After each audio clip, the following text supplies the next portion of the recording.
मिलितं येन तस्मै श्रीगुरवे नमः। नमो विष्णुपादाय कृष्णप्रेष्ठाय भूतले श्रीमते भक्तिवेदांत स्वामिनिति नामिने। नमस्ते सरस्वते देवे गौरवाणी प्रचारिणे निर्विशेष शून्यवादी पाश्चात्य देशतारिणे।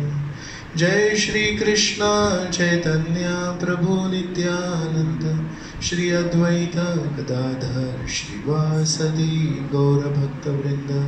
हरे कृष्ण कृष्ण कृष्ण हरे हरे, हरे राम राम राम हरे हरे। हरे कृष्ण। सर्वांचे आजच्या या चर्चेत स्वागत आहे।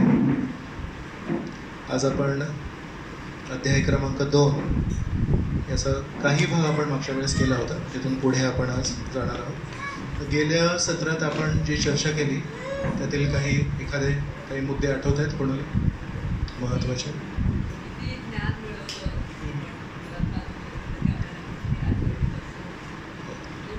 होय। सो आपण किती ज्ञान अर्जन केलं तर कधीतरी अशी एक परिस्थिती निर्माण होऊ शकते ज्यामध्ये आपण त्या सर्व ज्ञानाचा सोक्षमोक्ष लावू शकत नाही। ज्ञान माहिती म्हणून माहिती आहे, पण कुठे कसं केव्हा वापर करावा हे कळत नाही। मग शेवटी हातात काहीतरी आहे महत्त्वाचं, पण त्याला वापर कसा करावा हे कळत नाही।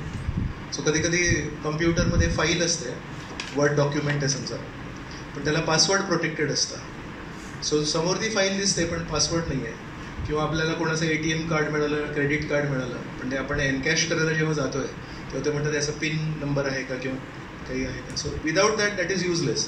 सो इन वन सेन्स त्याच्यामध्ये पोटेन्शियल खूप आहे। ते क्रेडिट कार्डमध्ये पोटेन्शियल आहे, किंवा एक सिक्रेट डॉक्युमेंट मिळाली आहे त्याच्यामध्ये भरपूर माहिती आहे, पण इट इज नॉट ॲक्सेसिबल, आपल्याला तिथे पोहोचू शकत नाही।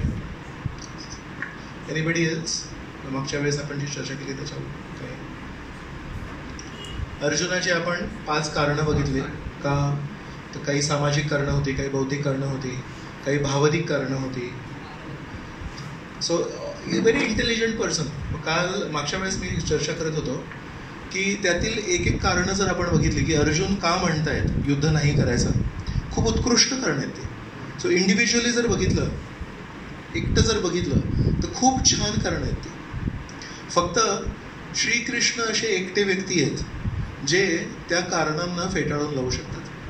जर फर्स्ट चॅप्टर पहिला अध्याय जर आपण असा वेगळा एका पुस्तकाच्या रूपात जर छापला आणि त्यामध्ये कोणाला सांगितलंच नाही की हे गीतेतला पहिला अध्याय आहे, आणि सांगितलं की एक युद्ध होणार होतं आणि एक व्यक्ती म्हणतात की युद्ध करणं चुकीचं आहे, अहिंसा केली पाहिजे, दया दाखवली पाहिजे, हे तर माझे श्रेष्ठ गुरुजन आहे त्यांच्याशी लढणं, तर ॲक्च्युली अर्जुनासाठी खूप टाळ्या वाजतील। किती छान मुद्दे त्याचे। सो आपण समजा आता ग्राउंड लेवलवर आहोत, तळमजल्यावर आहोत आपण, तर आपल्याला किती दिसते हे जग, किती दिसतंय आपल्याला? एका सीमेपर्यंत दिसतंय। इथे भिंत आहे समोर, या बाजूला इथे भिंत आणि इथे भिंत। समजा मी याच स्मारकाच्या टेरेसवर गेलो तर मला कितपत दिसेल? इथे एक स्विमिंग पूल आहे बाजूला, ते कदाचित दिसेल, आता नाही दिसत। इथे कदाचित 1-2 बिल्डिंग अजून दिसेल, थोडं हे उद्यान गणेश आहे त्याच्या पाठीमागचा एक परिसर दिसेल।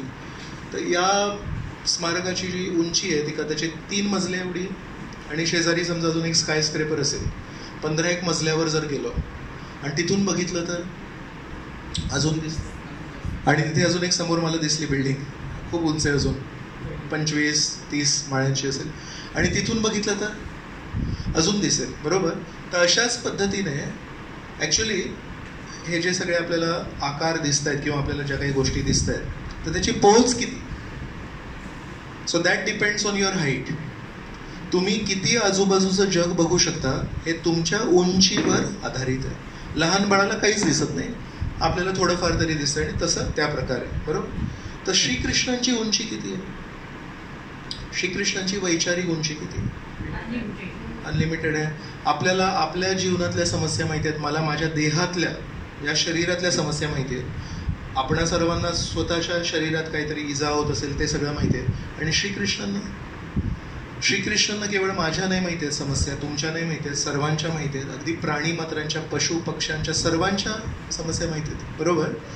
तर म्हणून जेव्हा आपण एखाद्या व्यक्तीला एका समस्येच्या निराकरणासाठी अप्रोच करतो, so to what extent can he give a good solution. त्याची स्वतःची समज किती खोल आहे तेवढं ते विस्तृत सोल्युशन देऊ शकतात. म्हणून आपण म्हणतो ना, लहान मुलांना कधी कधी प्रश्न विचारतात, लहान मुलं चटकन उत्तर देतात, पण त्या उत्तरामध्ये सोल्युशन किती आहे तो गोष्ट वेगळी. म्हणून फक्त पटकन उत्तर देणं हे आपल्या हुशारीचं लक्षण नव्हे. उलट खोल विचार करून आजचा, उद्याचा, यांचा आणि त्यांचा सर्वांचा विचार करून तुम्ही किती लोकांना, किती समस्यांना सामावून घेताय तुमच्या उत्तरामध्ये, ते उत्तर उत्कृष्ट उत्तर. तर म्हणून काही वेळा काही समस्या ज्या असतात त्याचा जर प्रश्न आपल्याला विचारला तर आपण म्हणून एवढा विचार करायची गरज नाही, अरे पटकन हे करून टाक. आणि 2 वर्षांनी कधी आपण दिलेल्या उत्तरातून, आपण दिलेल्या समस्येच्या निराकरणातून दुसरी एक समस्या निर्माण होते. जसं समजा इथे काही, हा माझा जो कुर्ता आहे हा समजा फाटलेला आहे. समजा इथे प्रवास करताना आता ट्रेननी आलो, टॅक्सीनी आलो, तर कधी समजा इथे काहीतरी फाटलं आहे. मग एक सोपं आहे की माझ्या धोतरातून एक छोटासा मी कापडाचा कापीन कैची आहे आणि इथे लावू शकतो. मग तुम्हाला दिसत नाही कारण धोतर माझा टेबलच्या खाली आहे. पण शेवटी जेव्हा घरी जाईन ते कोणतरी म्हणेल, अरे कुर्ताना बरोबर आहे पण धोत्रावर काहीतरी तो असं कापलेलं दिसतंय. मग मागचं एक कापड घेऊन तिथे समोर लागेल, मग मागे कोणतरी. सो अनेक वेळा आपले जे सोल्युशन्स आहेत, आपण जे निराकरण दिलं आहे समस्यांचं, ते तात्पुरतं असतं, त्या क्षणासाठी ते खूप महत्त्वाचं आहे.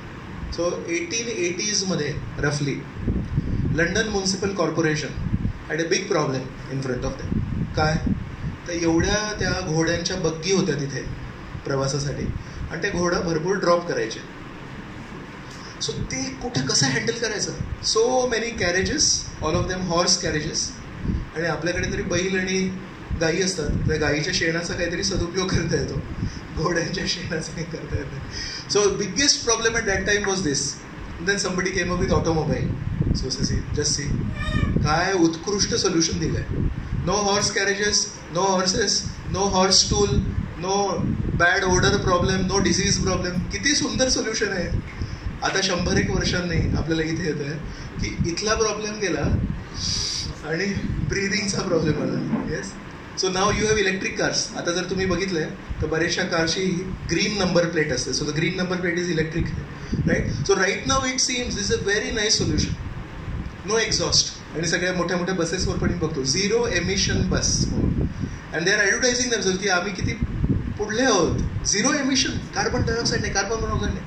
After some years some problem can come. So जवळजवळ 5-1 वर्ष आधी मी ऐकलं होतं, जसं आपल्या कचऱ्याच्या डब्यात सध्या आपण काय टाकतोय, काय जेव्हा आपण स्वयंपाक करतो त्याच्यातलं काही ग्रीन ऑर्गॅनिक मॅटर किंवा काही प्लॅस्टिक वगैरे असतं. So there is something called as electronic waste. What is electronic waste.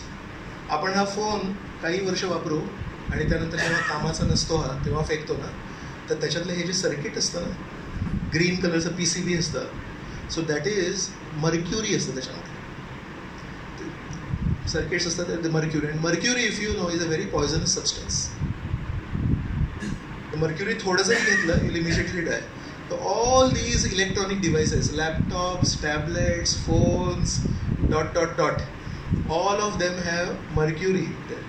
So what happens is at one point of time, आता जुने कम्प्युटर्स असतील, x86, तुम्हाला कोणाला माहिती असेल तर 286, 386, 486, नंतर पेंटियम आले. सो ते जुने PCBs जे होते ना ते सगळे समुद्रातच वेगळं, अजून काय करू शकत नाही त्याचं. So slowly over a period of time, water as a body, not just Bombay water, Calcutta water, that water as a substance is basically getting poison, is basically getting contaminated. So नाव याच्यामध्ये फक्त PCB नाही, याच्यामध्ये बॅटरीज येतात, right. So every electronic device नाव they are manufacturing in such a way that you don't have to plug in to power वापरण्यासाठी. तर त्या बॅटरीज ज्या असतात त्या एक स्वतःचं एक वेगळं विश्व आहे ते बॅटरीजचं. So lithium ion batteries, this batteries, that batteries. आणि आता ती बॅटरी कुठपर्यंत पोहोचली, आता याच्यामध्ये छोटीशीच बॅटरी आहे. आता कारमध्ये, सो होल कार 400 किलोमीटरची त्याची रेंज आहे, ड्रायव्हिंग रेंज, त्याच्यामध्ये किती मोठी बॅटरी असेल. So that battery also, it has a life, everything has a life. ते 10-1 वर्ष समजा त्याची बॅटरी लाईफ असेल, त्या वर्षी काय करणार तुम्ही त्या बॅटरीला? You going to pick it up आणि फेकणार आहेत आणि नवीन बॅटरी लावणार. मग एक दिवशी त्या बॅटरीज पाहिलं होणार आहेत. मग त्या दिवशी कुठल्या तरी सायंटिस्टला एक रिसर्च करायचा एक प्रोजेक्ट देणार की युज्ड बॅटरीजचं काय करायचं. सो आधी डंग होतं, हॉर्स टूल, त्याला डील करण्यासाठी कार डील करण्यासाठी आता batteries, electric operated vehicles, electric. So always it's very interesting की आत्तापर्यंत आपण जेवढे सोल्युशन्स बघितलेत, आधी बायका वॉशिंग मशीन न वापरता हाताने धुवायचे, छान म्हणजे स्ट्रॉंग नसायची वगैरे. आता व्हेरी डिफिकल्ट, नाही होत.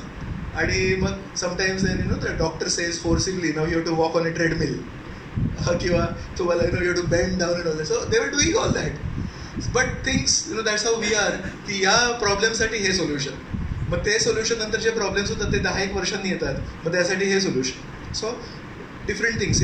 सो माय पॉईंट वॉज की आपण जे उत्तर देतोय किंवा एका समस्येसाठी जे सोल्युशन देतोय ते किती परमनंट असेल, ते किती लॉंग लास्टिंग असेल आणि ते किती सर्वांसाठी असेल, that depends on the depth of that person's knowledge.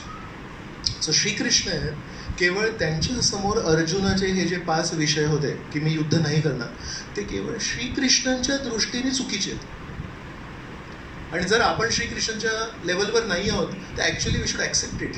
आणि आपण म्हणायला पाहिजे, हे अर्जुना, आम्ही जेव्हा छान चेतनेत असतो, म्हणजे जीवनात दुःख नाही, काही समस्या नाही, काही नाही, छान प्रसन्न वातावरणात असतो, तेव्हा पण आमच्याकडून हे असे 5 उत्कृष्ट कारणं निघणार नाहीत.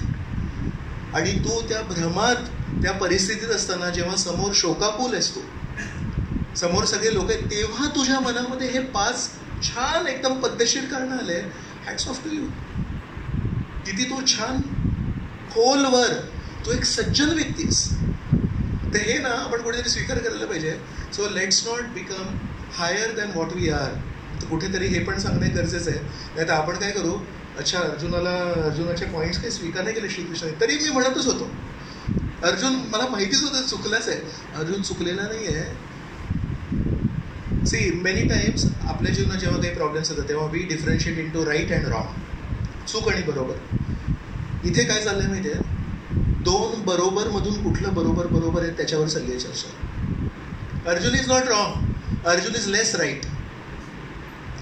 So you need a teacher. शिक्षक कोणाला लागतो? शिक्षक आपल्याला हे शिकायला लागतो किंवा शिकवायला लागतो चूक काय आणि बरोबर काय. पण आपल्या जीवनामध्ये अनेक वेळा चूक आणि बरोबर हे पर्याय नसतातच. आपल्या जीवनामध्ये अनेक वेळा पर्याय असतात 2 चूक, की हे पण चुकीचंच आहे आणि हे पण चुकीचंच आहे आणि बरोबर करूच शकत नाही, कारण सध्या समाजामध्ये त्याला मान्यताच नाही आहे जे खरोखर बरोबर आहे ते. मग आता आपला चॉईस काय असतो, कमी चूक काय आणि जास्ती चूक काय, आणि ते कधी कधी आपल्याला कळत नाही. तर त्यासाठी मग एक दुसरे व्यक्ती लागतात. So their information will not help. माहिती तिथे मदत नाही करत. माहिती काय सांगते, चूक काय आणि बरोबर काय. पण 2 चुकांमध्ये परिस्थिती अनुसार कुठली चूक निवडायची. एक्झाम्पल, अनेक वेळा, I am not talking specifically, नाही म्हणते, इलेक्शन्समध्ये जे चॉईसेस असतात, actually if you see you should not vote only, right, but and you see हा त्यातल्या त्यात कमी आहे आणि हा त्यातल्या त्यात जास्ती आहे. तर याला that is what I am saying, की अनेक वेळा जीवनामध्ये चॉईसेस असतात, 2 चुकांमधून कुठलं कमी चूक येते. इफ यू आर लकी, तुम्ही जर खूपच भाग्यवान असाल तर तुमच्या जीवनामध्ये अशी उत्कृष्ट परिस्थिती की 2 बरोबर आहेत आणि याच्यामधलं कुठलं जास्ती बरोबर आहे. की आज आता कुठला दिवस आहे, आज दशमी आहे, उद्या एकादशी आहे. उद्या एकादशीच्या दिवशी कुठलं मी पुस्तक वाचू, उद्या रामायण वाचायला पाहिजे का. तर कदाचित तुमच्यामधून कोणी रामभक्त असतील तर म्हणतील रामायण वेगळंच आकर्षण आहे, लहानपणापासून आमच्या घरी रामायण असेल. कोणी म्हणेल आम्ही आज सध्या गीतेमध्ये रमलो आहे तर उद्या आम्ही गीता वाचणार. कोणी म्हणेल पण भागवतातला जो तो वृंदावन मथुरेतलं जे वर्णन आहे श्रीकृष्णाचं ते आम्हाला, तर उद्या कुठला ग्रंथ वाचायचा एकादशीच्या दिवशी, पवित्र दिवशी, जर तुम्हाला सुट्टी वगैरे असेल समजा, लेट्स कन्सिडर तो भागवत म्हणतात. Do you agree? Gita. What do you feel?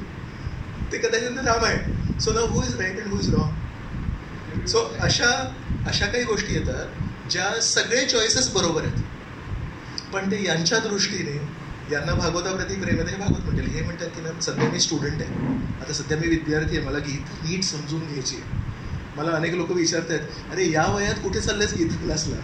तर मला त्यांना उत्तर देण्यासाठी गीता नीट समजून घ्यायचं. तर हे म्हणतील माझ्यासाठी गीता छान आहे, आणि कोणी म्हणेल मला ना श्री रामचंद्रांप्रती खूपच रामायण वाचायचं. बरोबर. तसं कधी कधी जीवनामध्ये 2 चुकांमधून कुठली चूक निवडायची हा प्रश्न असतो.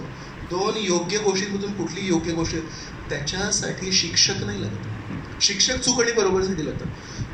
कुठली 2 चुकांमधून कुठलं किंवा 2 बरोबरांमधून कुठलं, त्यासाठी थोड्या खोल व्यक्तिमत्व लागतं की नाही हे चुकीचं आहे मान्य आहे, हे पण चुकीचं आहे मान्य आहे, पण सध्याच्या परिस्थितीमध्ये सध्याचं जे काही वातावरण आहे त्याला बघून कदाचित हे तुझ्यासाठी जास्ती श्रेयस्कर ठरेल, हे तुझ्यासाठी चांगलं महत्त्वाचं आहे.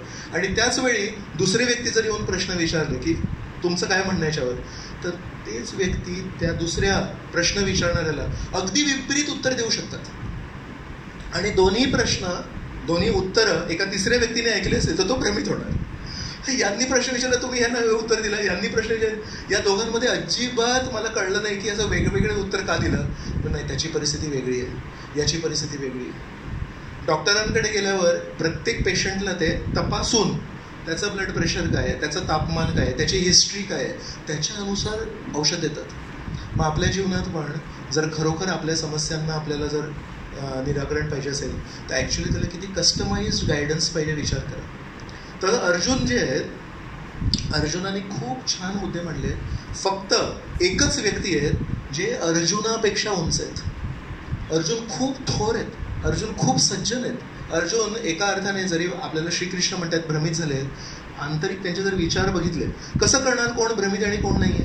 तर म्हणतात ना, झाकलेली मूठ चवा लागायची. तर जेव्हापर्यंत कोणी बोलत नाही तेव्हापर्यंत सगळे जण छानच वाटतात. एकदा बोलायला लागल्यावर कळतं की कोण काय आहे. बरोबर. तर अर्जुन जेव्हा बोलतायत तेव्हा आपल्याला लक्षात येतं की अर्जुन पण खोल व्यक्तिमत्व आहे, साधारण नाही. मग फक्त श्रीकृष्ण एक असे व्यक्ती आहेत जे त्यांच्यापेक्षा काही पटीने उंच आहेत. ते म्हणू शकतात की अर्जुना तू चुकलास, आपण म्हणू शकत नाही. तर आपल्याला आपल्याकडून अर्जुनाप्रती नेहमी आदर पाहिजे. एक टॉवर असते ना सेलफोनची, तर सेलफोनची कधी कधी अशी बिल्डिंगच्या पाण्याच्या टाकीला असं लागून असते बघा, एक काही रेंज करण्यासाठी, आणि कुठे कुठे कशी अशी एकदम उंच असते. बरोबर. तर आता समोरच्या बिल्डिंगच्या पाण्याच्या टाकीला लावलं असेल समजा सेलफोनची टॉवर, तर किती रेंज असेल त्याची? 1 किलोमीटर. बरोबर. आणि त्याच्यापेक्षा उंच अशी ती अशी एकदम खालपासून अशी ती अशी टॉवर असते, इथं दूरदर्शनची आहे ना वरलेलं, त्याची किती रेंज असेल? त्याची कदाचित 50 किलोमीटर असेल. So again you can see की तुम्ही जेवढे उंच आहात तेवढं तुमचा दृष्टी पण लांब जाते आणि तेवढी तुमची पोच पण असते. तर म्हणून श्रीकृष्ण आहेत हे सर्वांच्या हृदयात स्थित आहेत, आणि श्रीकृष्ण सर्वांच्या हृदयात स्थित असल्या कारणाने श्रीकृष्णांची पोच, श्रीकृष्णांची समज, श्रीकृष्णांची करुणा, श्रीकृष्णांना वाटते की यांचं पण भलं व्हावं, यांचं पण भलं व्हावं. तर सगळ्यांचं भलं करणं हे किती कठीण आहे. तुमच्यातून जर घरी तुम्ही मोठे आहात तर तुम्हाला लक्षात येईल की मी काय म्हणतो. घरी जे लहान भावंड असतात ते कधी पण काही चुका केल्या तर आई म्हणते अरे सोड रे, ठीक आहे. मोठा जो असतो त्याला म्हणतात तू समजून घ्यायला पाहिजेस.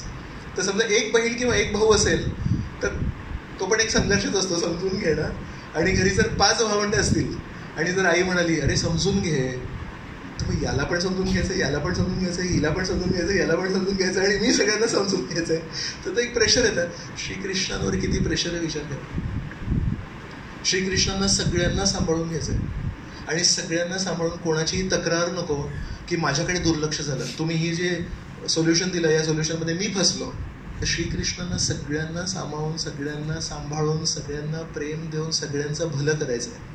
तर म्हणून एकटे श्रीकृष्ण आहेत जे अर्जुनला म्हणू शकतात तू चुकलास, आपण नाही म्हणू शकत. तर आपण अध्याय क्रमांक 2, ठीक आहे, ह्या पहिल्या अध्यायाच्या शेवटच्या श्लोकाचं आपण भाषांतर वाचूया.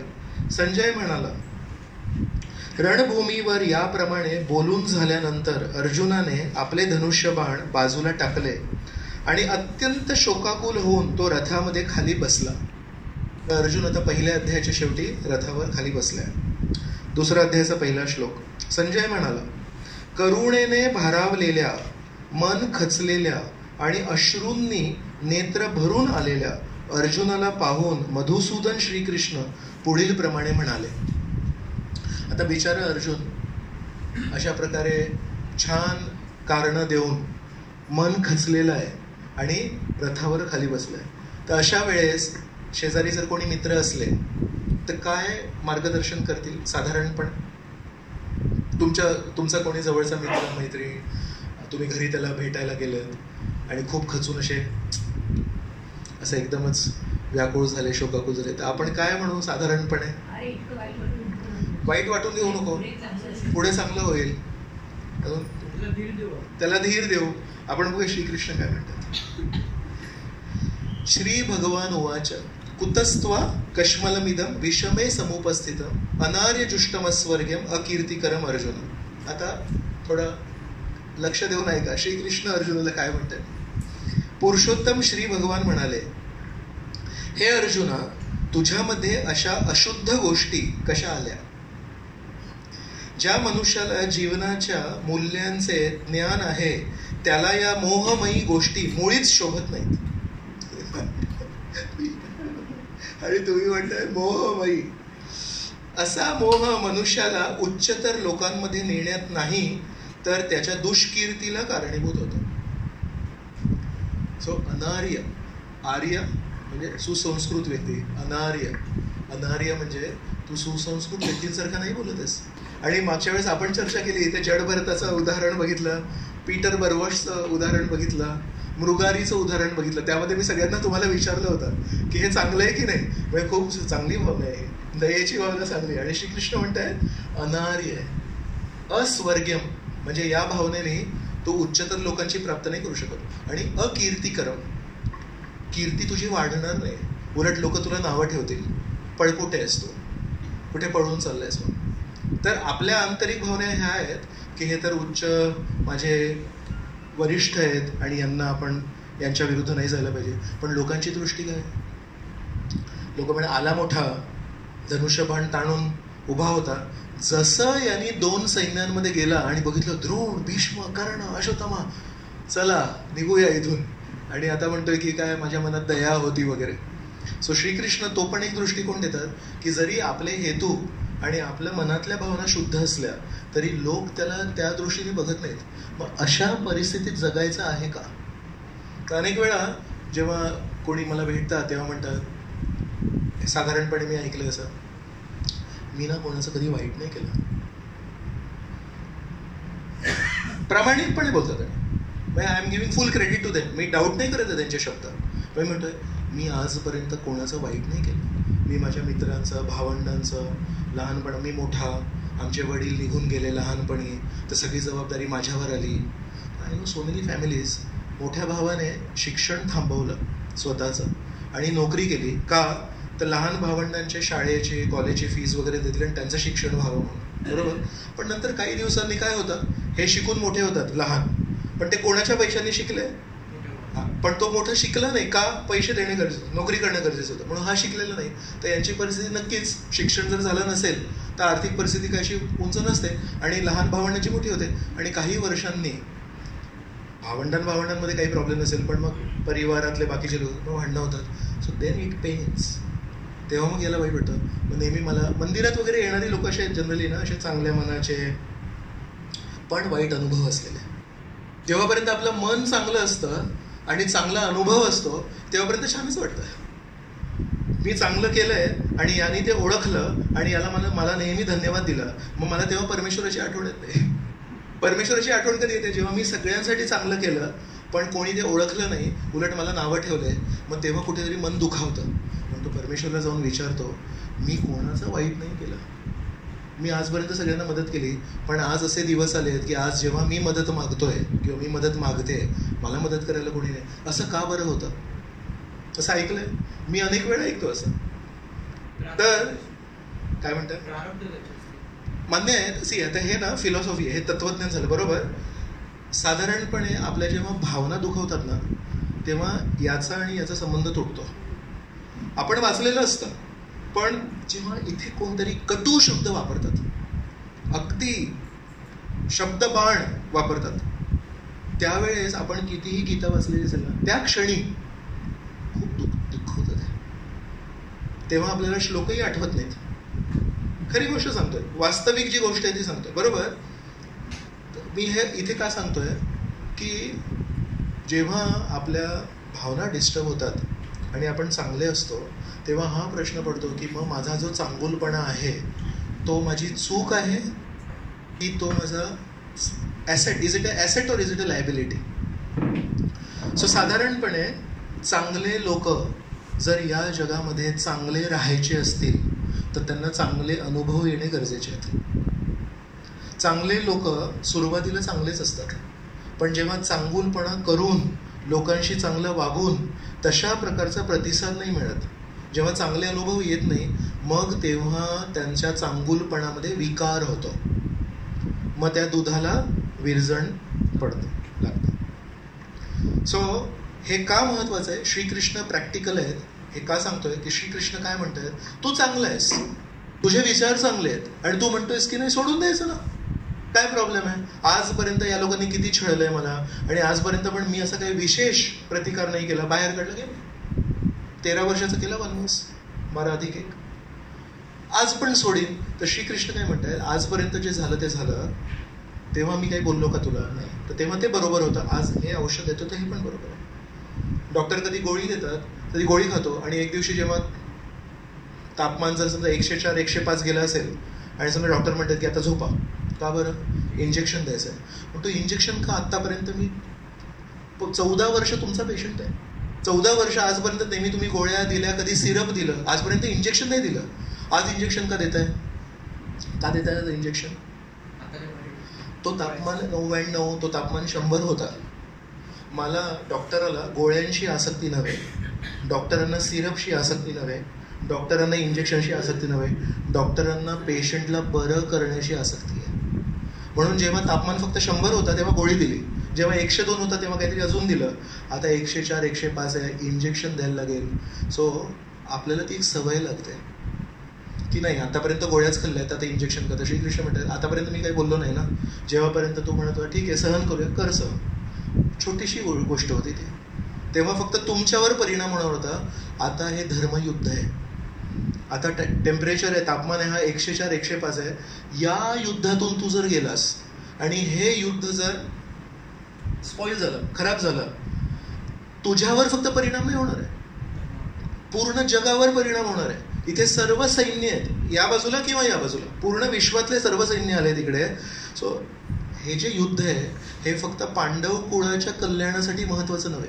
आजपर्यंत जेव्हा पांडव कुळाचं कल्याण होतं तेव्हापर्यंत मी काही बोललो नाही, कारण तुमची सहनशक्ती आहे. तुम्ही म्हणताय की नाही आम्हाला चांगलं राहायचं आहे, फसलो तरी चालेल, लोक हसले तरी चालेल, पण आम्हाला चांगलं राहायचं आहे, गुड, नो प्रॉब्लेम. मी कधी इंटरफिअर नाही केलं. तेव्हा या क्षणी हे विश्वयुद्ध आहे आणि विश्वयुद्धामध्ये तू जेव्हा पळशील तेव्हा विश्वयुद्धाचा निकाल बदलू शकतो आणि विश्वयुद्धाचा निकाल बदलू शकतो म्हणजे तुझ्या या एकट्याच्या एका निर्णयाचा परिणाम असंख्य लोकांना भोगायला लागेल.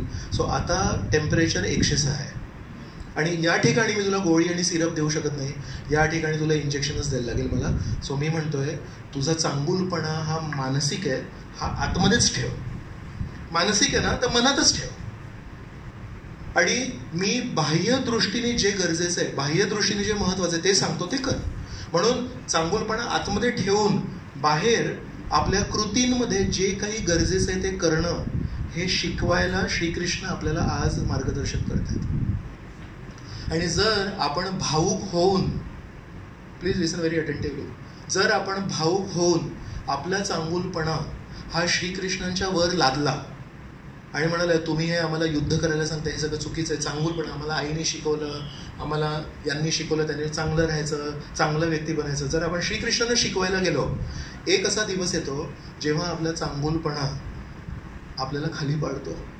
आणि त्या दिवशी आय हॅव सीन की जे चांगले व्यक्ती असतात ना ते बदल्याच्या भावनेने, रिवेंज, माझ्यासोबत असं झालं ना, मी सगळ्यांची मदत केली, आता मी दाखवतो मी काय करू शकतो, एक्झॅक्टली अपोजिट जातात. मग श्रीकृष्ण म्हणतायत असं करायची गरज नाही आहे.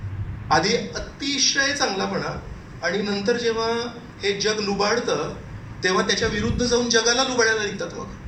आणि जेव्हा त्यांना विचारू की असं का करताय, माझ्यासोबत काय झालं माहिती आहे, बसा. तो श्रीकृष्ण म्हणतायत मी तुमच्यापेक्षा जास्ती जाणतो हे जग कसं चालतं आणि मी सगळं काही जाणू नये म्हणून माझं सांगतोय, चांगुलपणा चांगला ठेवण्यासाठी कधी कधी वाईट व्हावं लागतं. म्हणून म्हणतात हा जो बोट सरळ आहे ना, सरळ बोटाने दही काढायला गेलं तर दही निघणार नाही, सरळ बोटाने तूप काढायला गेलं तरी तूप निघत नाही, सरळ बोटाने दूध, जे तुम्ही म्हणाल ते जितके चांगले चांगले पदार्थ आहेत ते काढू शकत नाही. त्यासाठी थोडं बोट असं वाकडं करायला लागतं, पण ते तात्पुरतं. आयुष्यभर श्रीकृष्ण सांगत नाहीत की वाकडे वागा, पण म्हणतायत तूप काढण्या इतक्या तेवढं तरी अंतर आपल्याला थोडं तर कोणाशी कसं वागायचं याच्यासाठी श्रीकृष्ण अर्जुनला सांगतायत, तू मला सांगू नकोस हे, मी तुला सांगतोय की तू हे जे मोठे मोठे शब्द बोलतोयस हे अनार्य आहेत.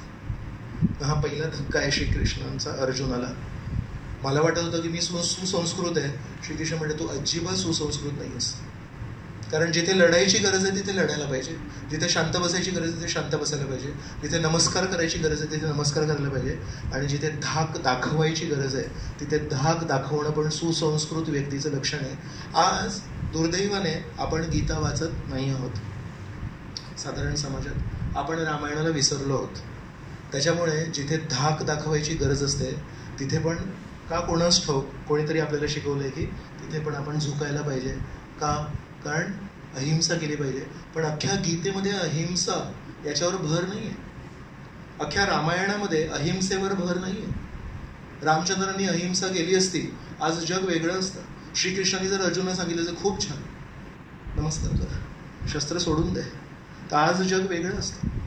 तर म्हणून आपला जो चांगुलपणा आहे हा नेहमी आपल्याला लक्षात ठेवायला पाहिजे की आपला मर्यादित चांगुलपणा आहे. आपल्या चांगुलपणाला आपण कधी वैश्विक स्तरावर न्यायचा जर खोटा प्रयत्न केला तर आपण स्वतःला पण फसवू आणि लोकांना पण फसवू. श्रीकृष्ण म्हणतात तुझा वैयक्तिक जो चांगुलपणा आहे तो व्हेरी गुड, एक आभूषण म्हणून छान आहे, पण Wien you apply it at a global level, जेव्हा तुम्ही वैश्विक स्तरावर ते अप्लाय करायला जाता तेव्हा तुम्ही फसवा. तर माझं ऐक, हे अनार्य आहे, हे अस्वर्गीय आहे आणि हे अकीर्तिकरम आहे. आता पुढे बघा काय म्हणतात. पुढे अजून एक देणार आहेत, त्याचा अर्थ मी सांगतो. क्लैब्यम मा स्म गमा पार्थ नैतत्वयी उपपद्यते हृदयम क्षुद्रम हृदय दौर्बल्यम त्यक्तोत्तिष्ठ परंतप. हे पार्थ, अशा हीन नपुंसकतेची कास धरू नकोस. तर संस्कृतामध्ये क्लैब्यम हा जो शब्द आहे हा बेसिकली थर्ड जेंडर, नपुंसक. Can you imagine? हा किती स्ट्रॉंग वर्ड आहे. श्रीकृष्ण अर्जुनाला म्हणताय तुला पळून जायचंय, तुम्हाला ते मृगारी आणि जडभराचे उदाहरण देऊ नकोस. हे नपुंसकतेचं लक्षण आहे. Very strong word. ॲक्च्युली विचार करा, एका जगामध्ये सम्मानित असणाऱ्या एका क्षत्रियाला, अर्जुनासारख्या व्यक्तीला जर कोणी नपुंसक म्हटलं ती आव्हानात्मक येते. तर क्लैब्यम मास मग अमपार्थ नैतत्वयी उपपद्यते, हे तुला शोभत नाही आहे, असे करणे तुला शोभत नाही. अंतःकरणाचे असे क्षुद्र दुबळेपण सोडून दे आणि हे परंतप उठ. त्यक्त्वा उत्तिष्ठ परंतप. परंतप, तप म्हणजे दुसऱ्यांना ताप देणारा. सो युद्धामध्ये जेव्हा कोणी शूरवीर असतो तो दुसऱ्यांना ताप देतो तर त्याला म्हणतात परंतप. तर श्रीकृष्ण म्हणतात तू परंतप आहेस, तू इतरांना युद्धामध्ये ताप देणारा व्यक्ती आहेस आणि तू असं काय, हे ना तुझा सज्जनपणा नाही हा. त्याला श्रीकृष्ण म्हणतात क्षुद्रम. क्षुद्र म्हणजे हीन, हृदय दौर्बल्यम. तर मराठीचा एक ॲडव्हान्टेज आहे, मराठी आणि संस्कृत हे बऱ्यापैकी दुर्बळता. मला ना मोठे मोठे शब्द सांगू नकोस की नाही दया आहे, हे दया नाही आहे, हे दौर्बल्य आहे. उदाहरण देतो मी. समजा मी ट्रेनमध्ये चढलो आणि ना मागून माझ्या पायावर जोरात कोणतरी पाय ठेवला समजा, आणि न बघता मी म्हणतो कोण आहे रे, जोरात बोललो समजा रागाने, आणि बघितलं एवढ्या उंचीचा एक माणूस आहे आणि तो असा भिंतीसारखा आहे. अच्छा तुम्ही आहे काय, काय आता काय आहे, थोडंसं पंखा लावणार का तो तिथे बटन.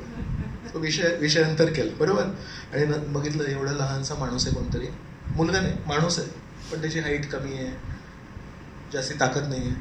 काय गावातून आले का आज, मुंबईत राहता येतं की नाही. I have seen all this happening प्रवास करताना. So sometimes our humility is a lack of opportunity. आपली नम्रता ही तिथे मी काही करू शकत नाही याच्यामुळे मी नम्र असतो. तो दॅट इज नॉट ह्युमिलिटी. त्याला नम्रता नाही. नम्रता म्हणजे काय की हा इतकासा लहानसा माणूस आहे आणि मी त्याला मारू शकतो किंवा मी त्याला काही करू शकतो, पण नाही, असं करणं अयोग्य आहे म्हणून मी स्वतःला आवरतो.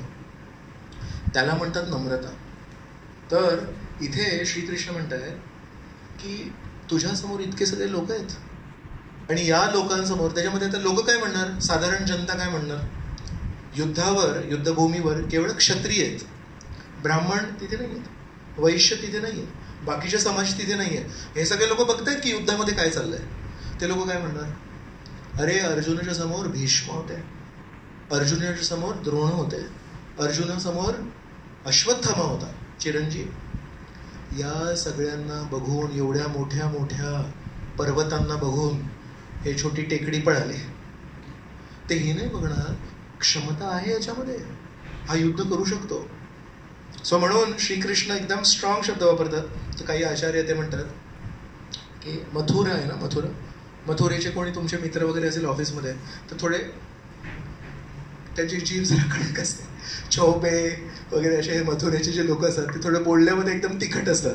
तर म्हणतात श्रीकृष्ण म्हणतात मी मथुरेचा आहे, तू हस्तिनापूरचा आहेस, दिल्लीचा आहेस, तर थोडंसं माझ्याकडून तुला काही ऐकायचं असेल तर जरा कडकच बोलणार मी. ते क्लैब्यम मास मग पाहतात. ओके, आता याला ऐकून सो तुम्ही आधी खचलेले आहात आणि तुमचे मित्र येऊन ठाक ठाक ठाक अनार्य अजुष्ट स्वर्गम अकीर्तिकरम क्लैब्यम असं म्हटलं, तुम्ही काय म्हणणार. समजा तुम्हाला अशा शोकाकुल परिस्थितीमध्ये जवळच्या मित्राने हे म्हणत होते धीर देणार, हे म्हणतात अरे काही काळजी करू नको, सगळं काही बरं होणार, आणि तुम्हाला असं सगळ्यांना ऐकवलं, त्यानंतर तुम्ही काय म्हणणार साधारणपणे. हा होतं, आधीच हतबल झालो होतो मी, त्यानंतर तर परत मारलं मित्राने, आता काय म्हणणार मी त्याचं उत्तर. तुझी मैत्री समजली, ठीक आहे, माझ्याकडून एकच आता प्रतिसाद की मी शांत बसतो, कारण मला पण क्लैप्यमच्या पुढचं आहे, मला मी पण जाणकार आहे. सो अर्जुन बघा काय म्हणतात.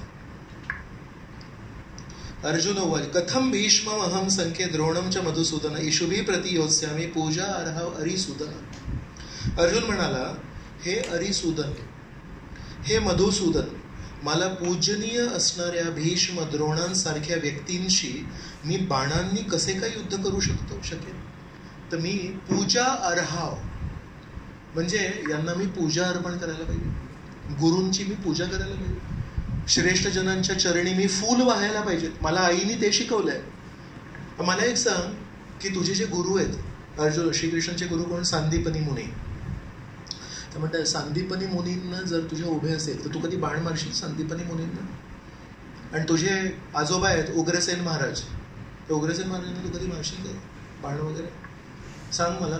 तर श्रीकृष्ण जेव्हा असं म्हणतात की यांच्याशी युद्ध करायला येतं, अर्जुन तशा प्रकारचे कथम अहम भीष्म द्रोण यांच्याशी नाही करू शकत. पुढे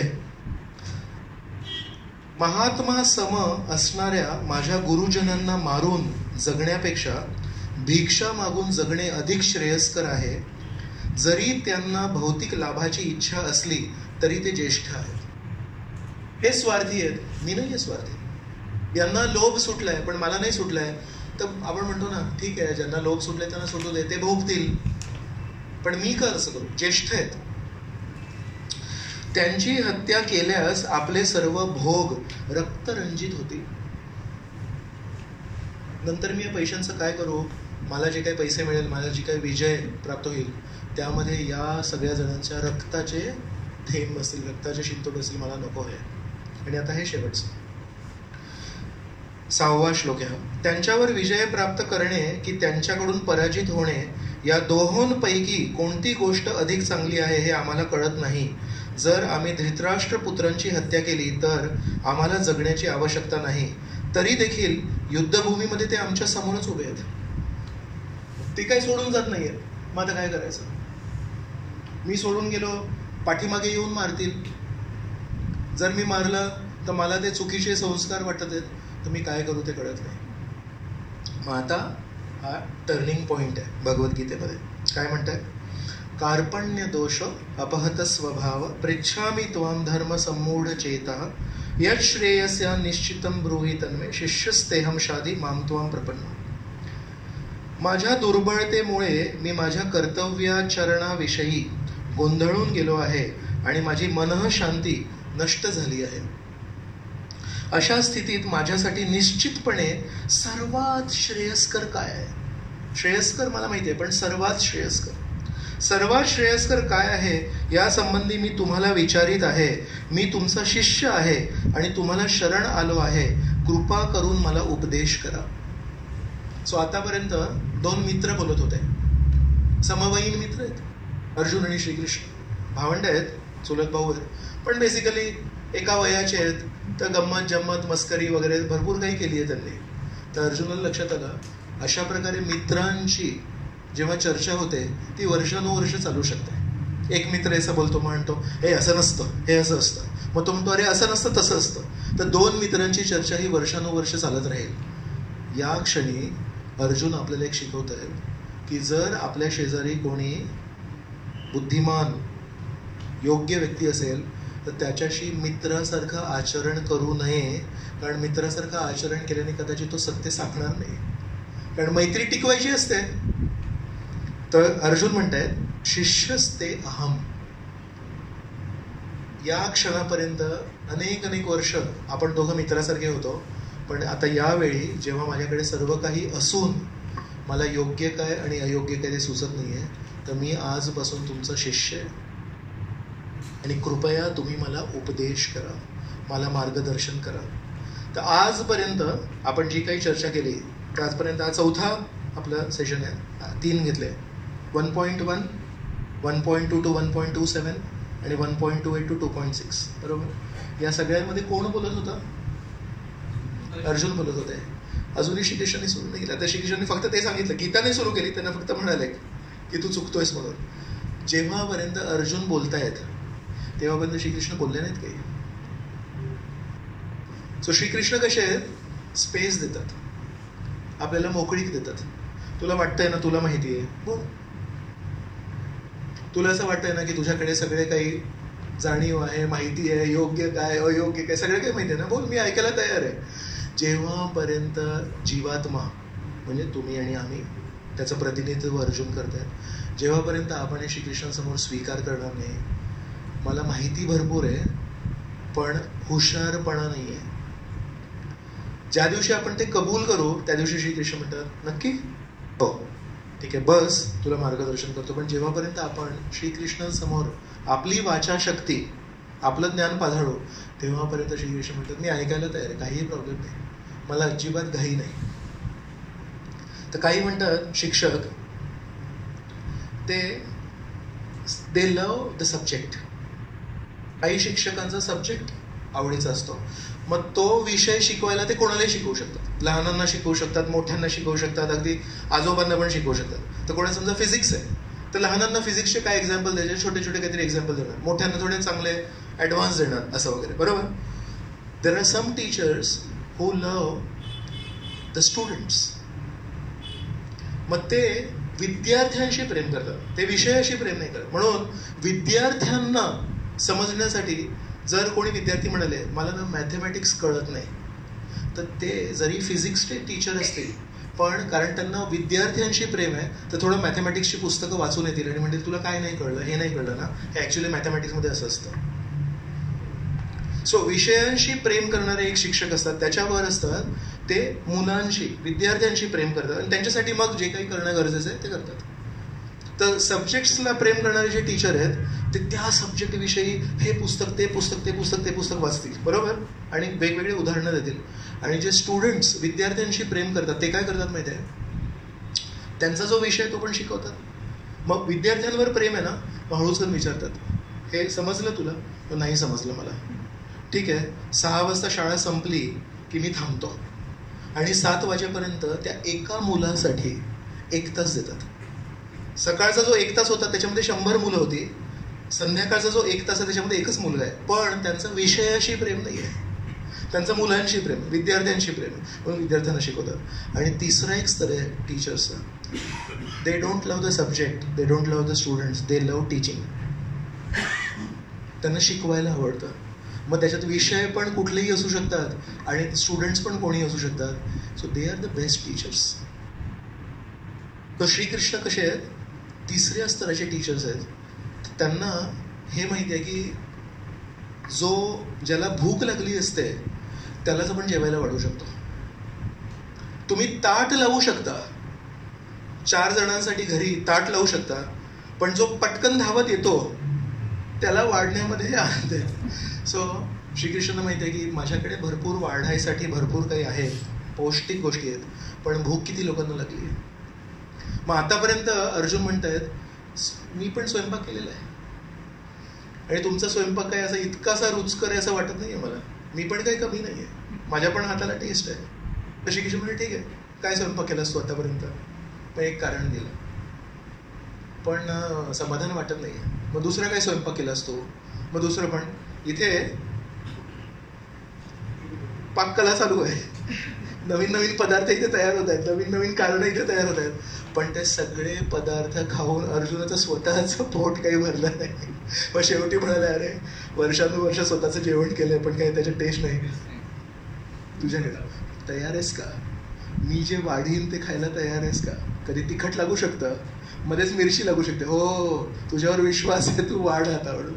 सो बेस्ट टीचर ना शिकवायचं म्हणून शिकवत नाहीत, पगारावर आहेत म्हणून शिकवत नाहीत, समोर लोक बसलेत म्हणून शिकवत नाहीत.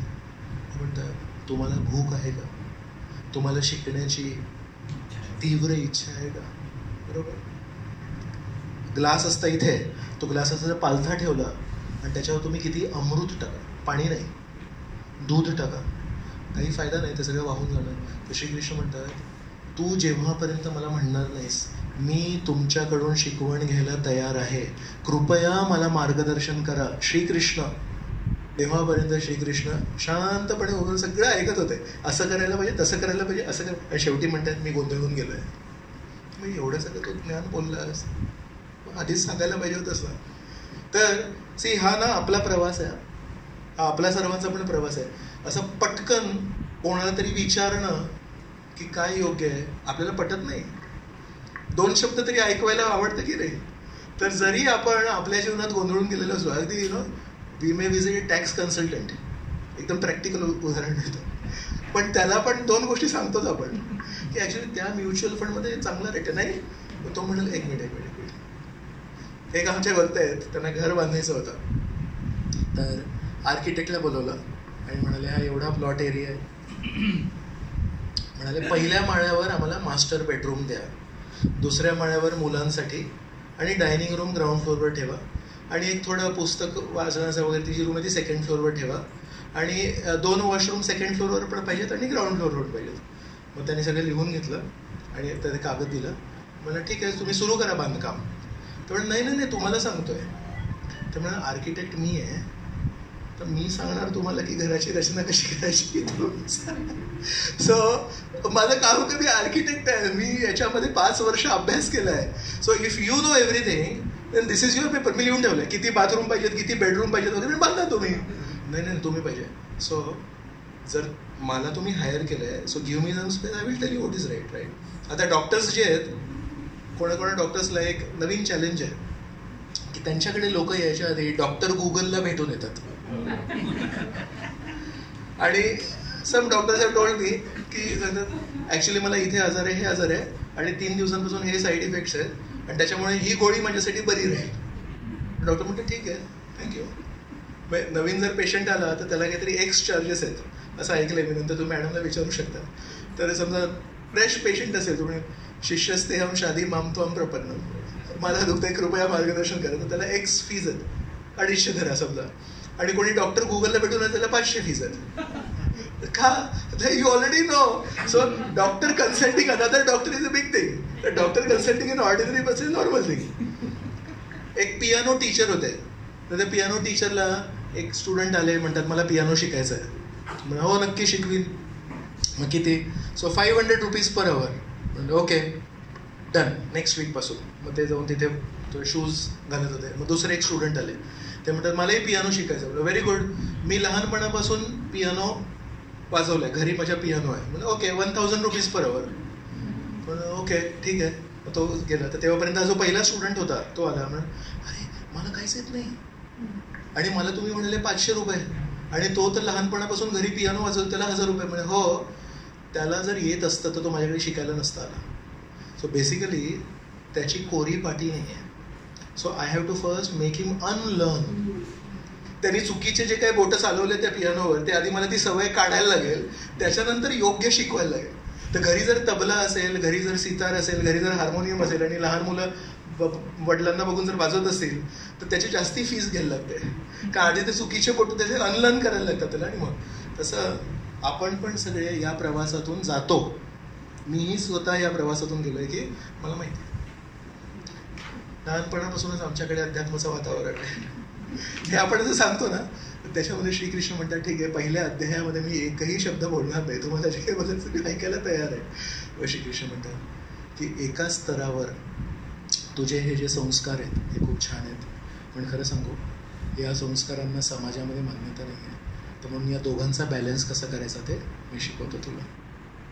पुढच्या श्लोकामध्ये इज 2.8 नहि प्रपश्यामि ममाप्नोद्यात् यशोकमुच्चोषणमिन्द्रियाणाम् अवाप्य भूमा वसपत्नमृद्धं राज्यं सुराणामपि चाधिपत्यम.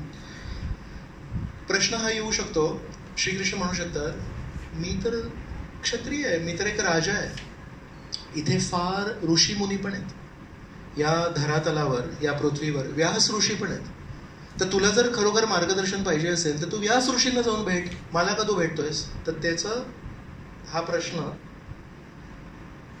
उत्तर देत आहे अर्जुन. माझी इंद्रिये शुष्क करू पाहणाऱ्या शोकाला ज्या योगे नाहीसे करता येईल असा उपायच मला दिसत नाही. तुम्हाला सोडून, तुमच्या मार्गदर्शनाला सोडून मला दुसरा कुठलाही उपाय दिसत नाही. मला कोणी ऋषीमुनी सांगू शकत नाही, कारण ऋषीमुनी हे वैराग्याच्या मार्गावर आहेत आणि मी गृहस्थ आहे आणि मला माझे कर्तव्य आहेत. तर ज्यांनी आपले कर्तव्य त्यागले आहेत ते मला कर्तव्य पालनाबद्दल कसं सांगू शकतात? तर म्हणून ऋषीमुनींकडे मी जाणार नाही, मला तुमच्याकडूनच पाहिजे.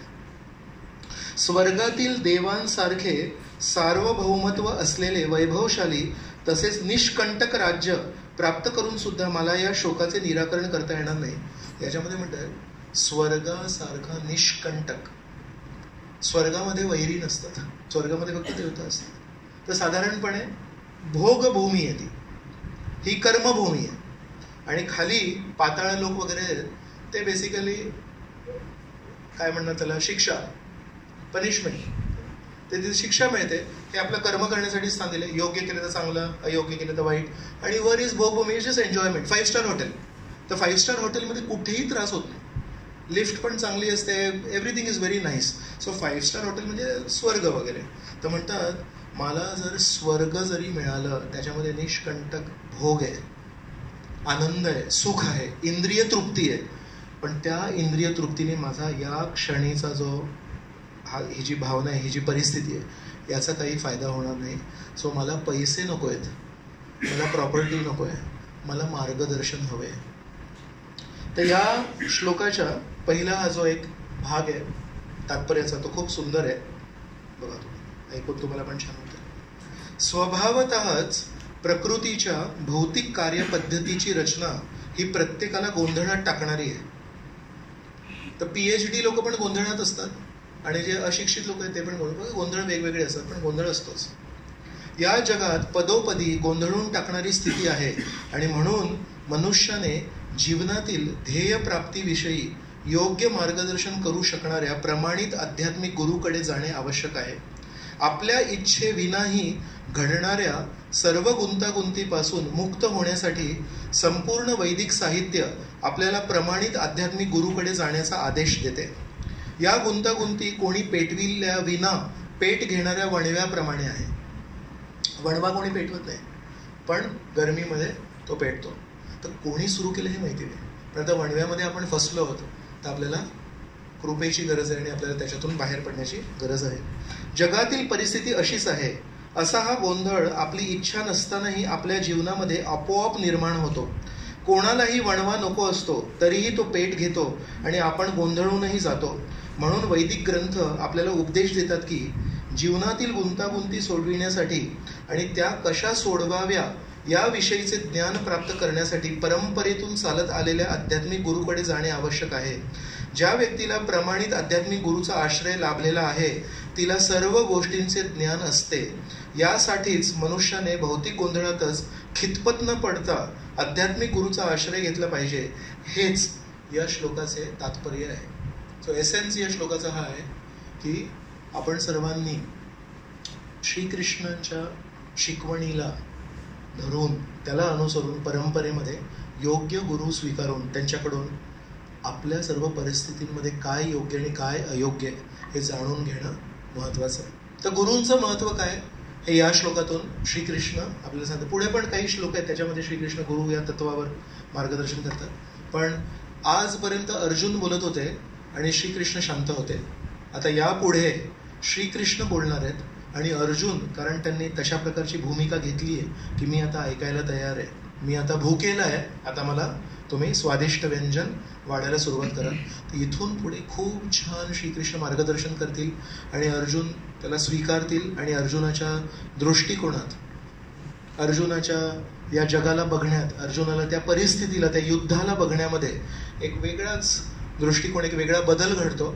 आणि मग हेच अर्जुन जे पहिल्या अध्यायाच्या शेवटी शोकाकुल होऊन अगदी सशरम चापम त्यांनी धनुष्यबाण सोडला होता, ते मग 18व्या अध्यायामध्ये संपूर्ण गीता ऐकून एकदम असे ताठ उभे राहतात आणि म्हणतात करिष्ये वचनम तव, की आता चला मी युद्ध करायला तयार आहे, सांगा काय करायचं आहे ते.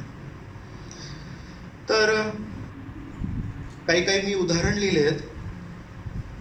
कधी असा गेम असतो म्हणजे ट्रेजर मॅप, तसं जंगलामध्ये रिसॉर्टमध्ये समजा गेलो आणि तिथे कुठेतरी एक लपलेलं असतं, दडलेलं असतं आणि सांगतात की आता शोधा. तर आता हे माहिती आहे की या पूर्ण भागामध्ये कुठेतरी काहीतरी लपलेलं आहे, पण ते कसं तिथे शोधायला लागतं. तसं एका अर्थाने कोणी समजा म्हटलं कार ड्रायव्हिंगसाठी शिकायला लागतं का? शिकायला लागतं. कार आपलीच, पाय आपलेच, सगळं आपलंच, तरी पण शिकवतात. क्लच काय, ब्रेक काय, ॲक्सिलेटर काय, ड्रायव्हिंग काय, बरोबर. सायकलिंग शिकायला लागतं. स्विमिंग, माझं शरीर पाणी 70% सरफेस या पृथ्वीचं पाण्याने आहे. सो स्विमिंगसारखी नैसर्गिक क्रिया पण हात असा करायचा, पाय असा करायचा शिकायला लागतं.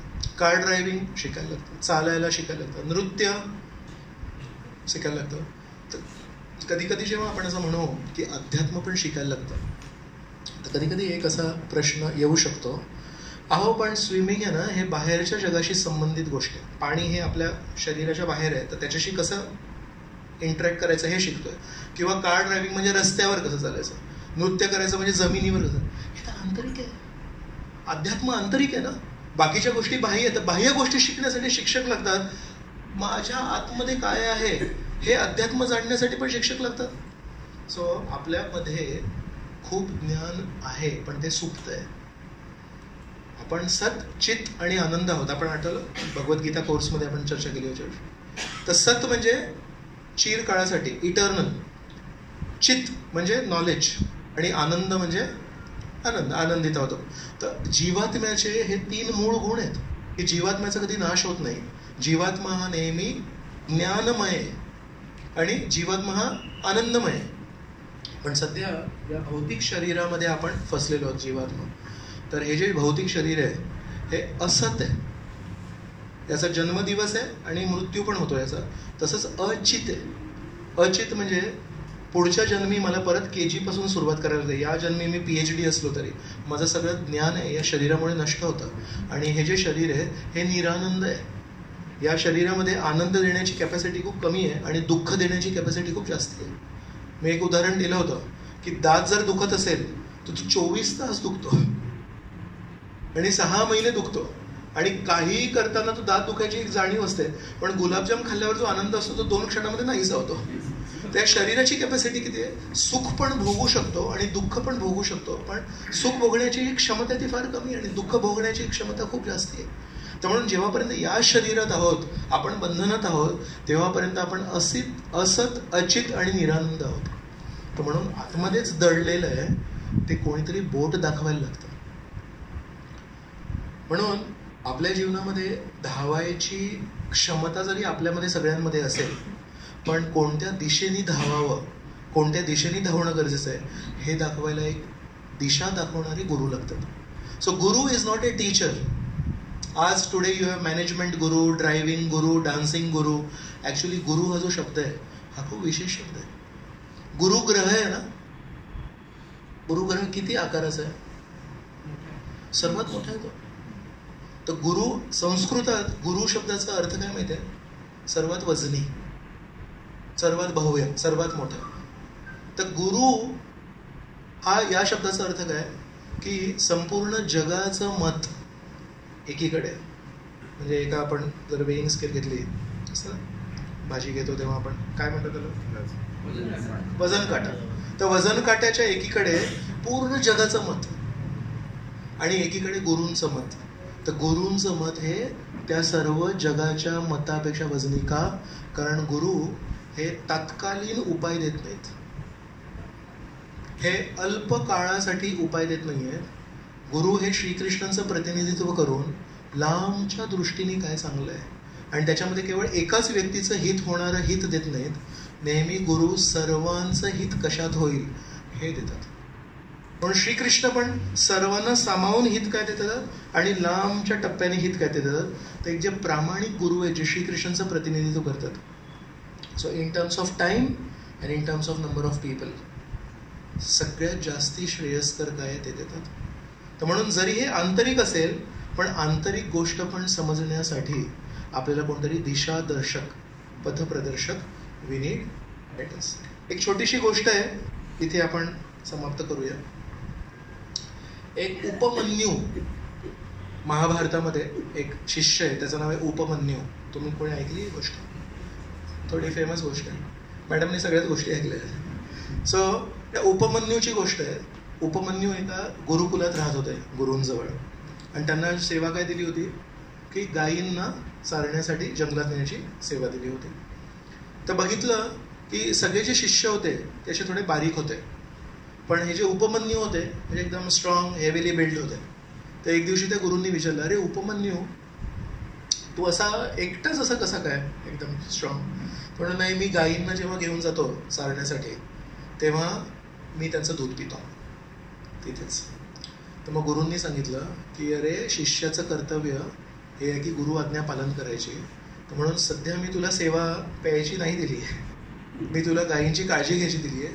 तर तू गायींना घेऊन जा आणि दूध प्यायचं नाही आणि परत घेऊन ये म्हणून. तर म्हणाला ठीक आहे. मग परत एक 2-3 महिन्यांनी बघितलं तर परत उपमन्यू स्ट्रॉंगच होता. मग परत त्याला विचारलं की काय करतोस? पण तो नाही, मी तुमचं आज्ञापालन केलं, मी जेव्हा त्यांना घेऊन जातो तेव्हा दूध नाही पित, त्यांना घेऊन येतो. पण त्याच्यानंतर काय करतो, त्यांच्यानंतर ते वासरं जेव्हा दूध पितात तेव्हा वासरांचं दूध पिऊन झाल्यानंतर थोडा फोम असतो, थोडं दूध लागलेलं असतं, ते मी पितो. तर मी त्याच्यामुळे उपमन्यू, मी तुला काय सांगितलं होतं की फक्त आज्ञापालन करायचं आहे आणि बाकीच्यांना पण मी अरेंजमेंट केली आहे ना, उपाशी नाही ठेवत आहे. पण तो न विचारता का केलंस ते? तर म्हणून आजपासून मी तुला आज्ञा देतोय की जेव्हा गायींना घेऊन जाशील तेव्हा पण नाही प्यायचं आहे आणि परत आल्यावर पण नाही प्यायचं आहे.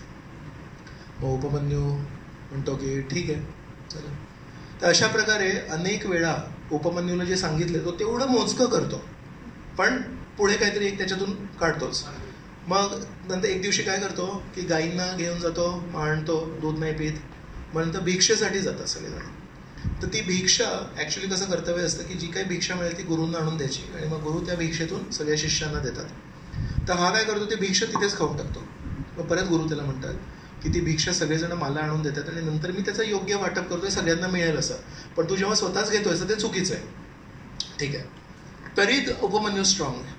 मग त्याला परत विचारतात की उपमन्यू काय करतोय? म्हणून नाही, आम्ही सगळे जेव्हा भिक्षेला जातो तेव्हा सगळं तुम्हाला आणून देतो आणि तर सगळेजण जेव्हा आश्रमात जातात तेव्हा मी दुसऱ्यांदा भिक्षेला जातो तर ते खातो. मग तेव्हा गुरु म्हणतात, बघ तू जेव्हा दुसऱ्यांदा भिक्षेला चाललायस ना तेव्हा दुसऱ्या कुठल्या तरी भिक्षुकाची भिक्षा तू घेतोयस. तर त्या बाईंकडे दुसरे कुठले तरी भिक्षुक जाऊन घेतील तर तू त्यांचं घेतोयस, तर मग ते पण नाही. असं करत करत करत म्हणजे वारंवार असं होतं की गुरु त्याला सांगतो तेवढं करतो आणि त्याच्यातून काहीतरी पळवाट काढूनच काढतो तो. एक दिवशी असं उपमन्यू जंगलात फिरतोय आणि एकटा तो रस्ता भटकतो. तर तेव्हा त्याला खूप भूक लागली असते. तर ते महाभारतामध्ये आक म्हणून लिहिलंय, आक झाड असतं, त्याची पानं असतात. तर त्याला एवढी भूक लागते, त्याला काहीतरी सुगंध येत असतो आणि तिथे भिक्षा मागायला कोणी नाही, गायी नाही, काही नाही. तर शेवटी ते पानं तो खातो आणि जसे ते पानं खातो ते विषारी असतं ते पानं, तर पानं खाऊन त्याची दृष्टी जाते, आंधळा होतो. आणि आंधळा होऊन असा थोडं चाचपत तिथे विहीर असते, कोरडी विहीर असते, त्या विहिरीमध्ये पडतो तो. आणि मग खूप जोरजोरात आधी याचना करतो, पण तिथे कोणीच नसतं जंगलामध्ये. मग आता काय करायचं, तर मग तो खूप तीव्रतेने प्रार्थना करतो. तर देवतांचे वैद्य आहेत अश्विनी कुमार म्हणून, तर ते 2 अश्विनी कुमार तिथे येतात आणि ते म्हणतात की काय झालं तुला. म्हणतो नाही, मी अशा प्रकारे एक साधक आहे आणि आज असा इथे पडलो आहे, डोळे माझे गेले, तर मला तुम्ही मदत करणार का. ते म्हणतात हे घे औषध, हे औषध घे आणि बरं हो. तर तेव्हा उपमन्यू काय करतो, उपमन्यूला आठवतं मी आयुष्यभर काय चूक केली, मी शब्दांकडे लक्ष दिलं पण त्याचं जे प्रिन्सिपल होतं, तत्व होतं ते समजलं. तर या सगळ्या गोष्टींमध्ये जे शब्द होते की गाईंना जेव्हा चालायला घेऊन जातोयस तेव्हा दूध नाही प्यायला पाहिजे, तेवढं केलं. पण दुसऱ्यांना इथे वासराचं जे दूध उरलं होतं ते घेतलं. तर त्याच्यामध्ये तत्व काय होतं, प्रिन्सिपल काय होतं. गुरु आज्ञा पालन, की शब्दशः पालन करण्यापेक्षा हे तत्व त्याला समजलंच नाही की गुरुना प्रसन्न करायचं आहे. आणि गुरु जसं म्हणतात तसं वागलो तर गुरु आपल्याला आपण विचारू त्या प्रश्नांपेक्षा जास्ती ज्ञान देतील. जर गुरूंना आपण एखादा प्रश्न विचारल्याने आपल्याला उत्तर मिळतं, दुसऱ्या प्रश्नाचे उत्तर देणार, मग त्यांच्याकडे किती उत्तर आहेत. तर जेव्हा आपण प्रश्न विचारतो आणि आपल्याला उत्तरं मिळतात तर त्याला एक सीमा आहे आपल्या प्रश्नांची. पेट्रोल पंपवरून तुम्ही किती पेट्रोल काढू शकता. त्या पेट्रोल पंपच्या टाकीमध्ये 2 लाख लिटर पेट्रोल आहे. तुमची क्षमता किती आहे. तुमची जर कार एवढी मोठी असेल तर 400 लिटरची टाकी आहे त्याच्यामध्ये, आणि मारुती असेल तर 20, 25, 30 जे काही आहेत. सो तुम्ही त्या पेट्रोल पंपमधून किती पेट्रोल घेऊ शकता हे तुमच्या कॅपॅसिटीवर आहे, पेट्रोल पंपच्या कॅपॅसिटीवर नाही आहे, राईट. पण तुम्ही जर पेट्रोल पंपला म्हणाले तुला किती द्यायचं आहे मला ते दे, तो 2 लाख लिटर देऊ शकतो तुम्हाला. सो गुरु शिष्याच्या संबंधामध्ये हे ज्याला कळतं की जर मी अनेक वेळा प्रश्न विचारून मला जर उत्तरं मिळत आहेत म्हणजे उत्तरं रेडी आहेत. तर जर मी या स्तरावर आलो, एवढा जर विश्वास संपादन केलं, मी एवढा जर विश्वास जिंकला की मला प्रश्न न विचारता उत्तरं द्यायची त्यांना इच्छा झाली, तर मला काय मिळेल. आता मला तीच उत्तरं मिळतात जी प्रश्न मी विचारतो, आणि मी कुठले प्रश्न विचारतो जेवढी माझी बुद्धी आहे. पण जेव्हा मी त्या स्तराला गाठीन की मी विश्वास त्यांच्या हृदयामध्ये मी संपन्न केला, मग त्यांच्या बुद्धीनुसार मला उत्तरं मिळतील. म्हणजे मी प्रश्न न विचारता मला उत्तरं मिळतील. तर भागवतामध्ये खूप सुंदर श्लोक आहे, अनुव्रतानांच्या शिष्यानां पुत्राणांच्या द्विजोत्तम अनापृष्टम अपि ब्रूयु गुरवो दीनवत्सला.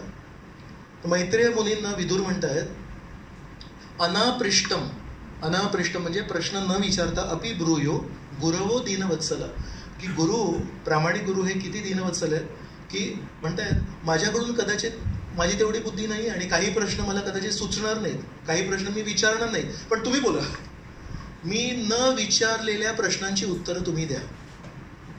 सो तर ते चाललं होतं आपलं की कोणी म्हणू शकेल की आंतरिक ज्ञान दाखवायला पण का तुम्हाला कोणी व्यक्ती लागतात. तर नाही, आंतरिक ज्ञान दाखवायला पण उपमन्यूची स्टोरी चालू होती.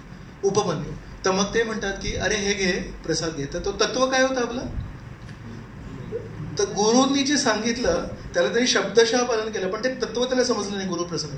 तर ते त्याला आत्ता जेव्हा तो या अशा कठीण परिस्थितीत आणि एकटा आहे तेव्हा त्याला लक्षात येतं की गुरूंना न विचारता मी खाल्लेलं आहे आतापर्यंत. तर या क्षणी तो आंधळा झाला आहे आणि त्याला ते अश्विनी कुमार औषध देतात. तेव्हा म्हणतात पण मी गुरूंना विचारलं नाही आहे. तर ते अश्विनी कुमार मग त्याच्यावर प्रसन्न होतात की शेवटी त्याला तो तत्व कळला. प्रश्न हा नव्हता की दूध नाही प्यायचं आहे, प्रश्न हा नव्हता की भिक्षा नाही मागायची आहे, प्रश्न होता की न विचारता नाही करायचं आहे, म्हणजे ओबिडियन्स, सबमिशन.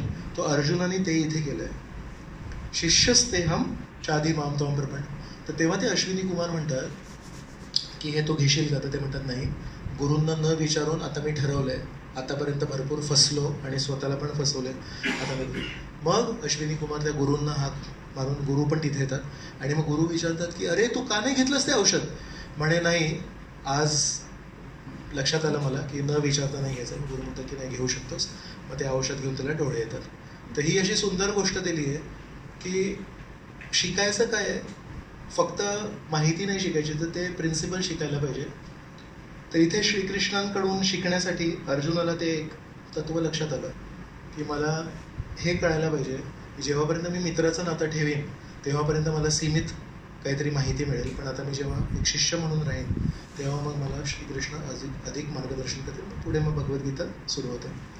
तर कोणाला आज जी आपण चर्चा केली त्याच्यावर काही बोलायचं आहे किंवा कोणाला काही प्रश्न आहेत किंवा आज जी आपण कन्सेप्ट घेऊ त्याच्यावर?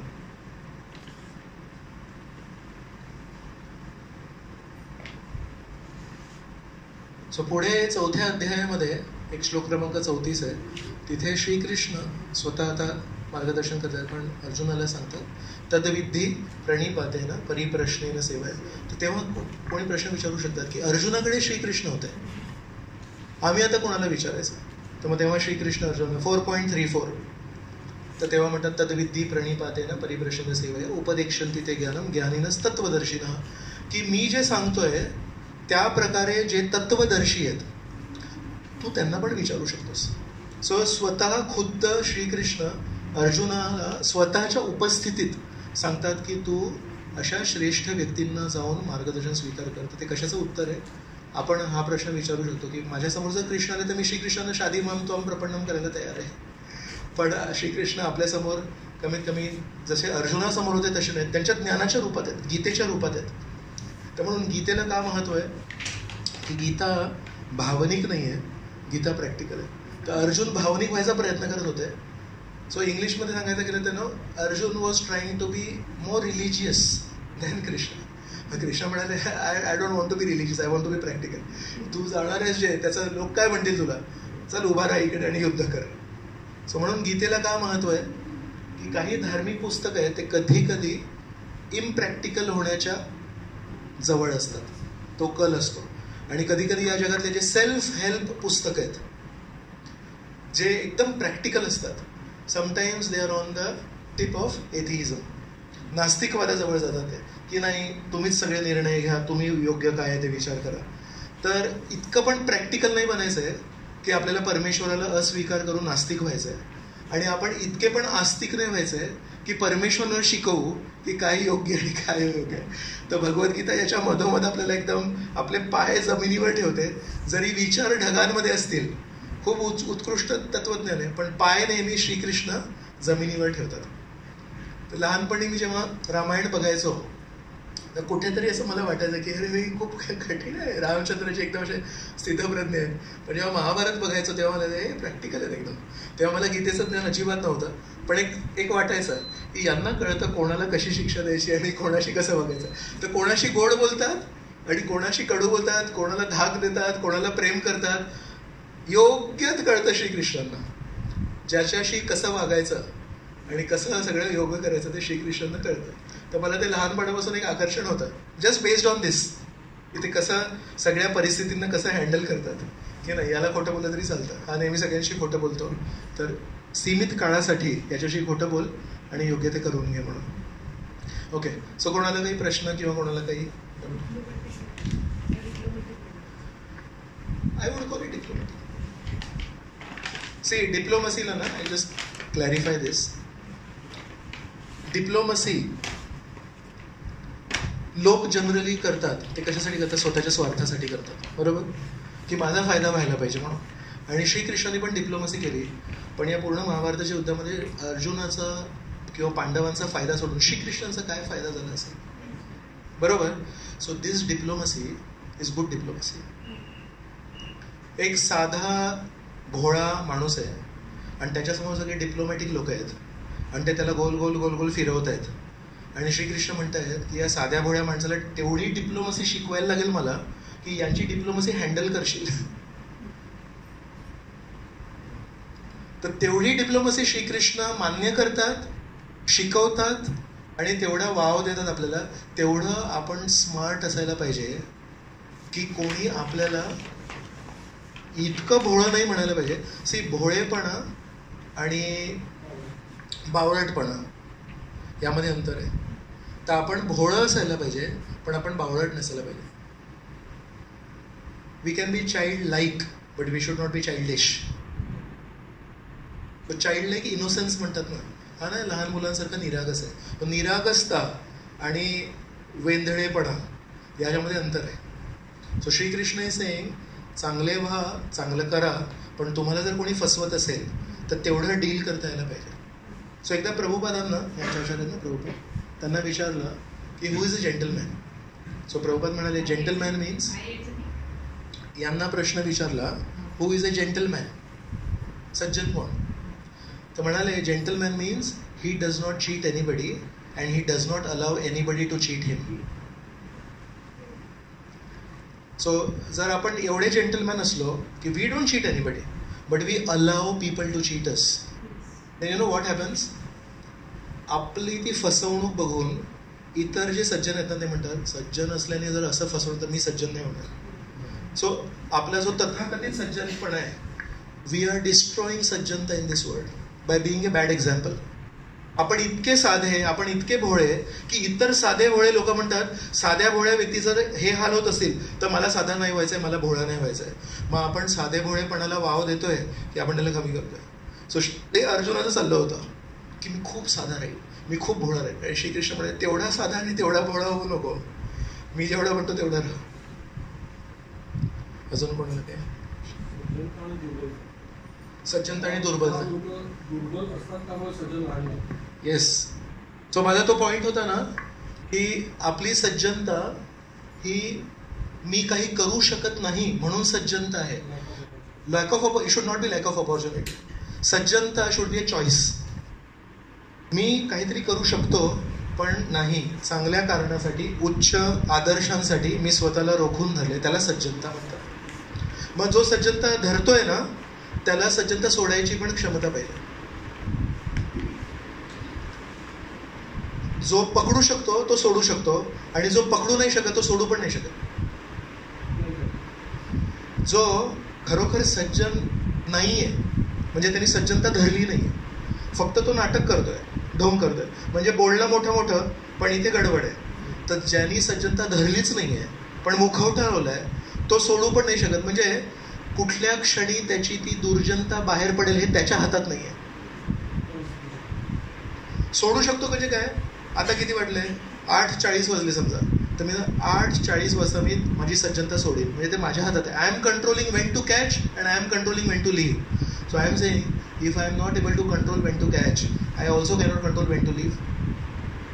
म्हणजे इथे मध्येच काहीतरी झालं समजा तर मग माझा वाईट विचार, माझे जे वाईट अंतःकरण आहे ते कदाचित असं एकदम बाहेर पडेल का, कारण मी ढोंग करतोय. सो जो ढोंग करत नाही तो योग्य पैसे धरतो की नाही हे सगळं चुकीचं चाललंय पण मी स्वतःच्या विचारांना सज्जन राहणार आहे. आणि काही त्याने धरलंय तर त्याला जेव्हा वाटेल तेव्हा सोडेल. तर श्रीकृष्ण म्हणतायत माझी इच्छा आहे की तू सोड, आता युद्ध कर. आणि ज्यांनी धरलंच नाहीये तो सोडू पण नाही शकत. मग ते कधीतरी सुटतं. सोडणं आणि सुटणं. तर अनेक वेळा आपण जेव्हा खोटं करतो तेव्हा ते सुटतं आणि लोक म्हणतात हा असा कसा वागू शकतो, हा कसा वागू शकतो का, कारण ते हातातून सुटलं, निसटलं.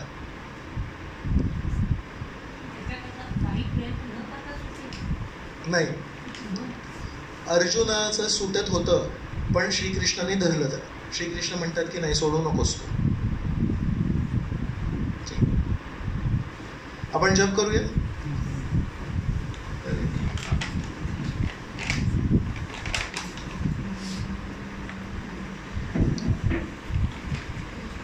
So thank you all for coming and giving me a chance to speak. थोडं आपण जप करूया मग. सो एक महत्त्वाची अनाउन्समेंट आहे.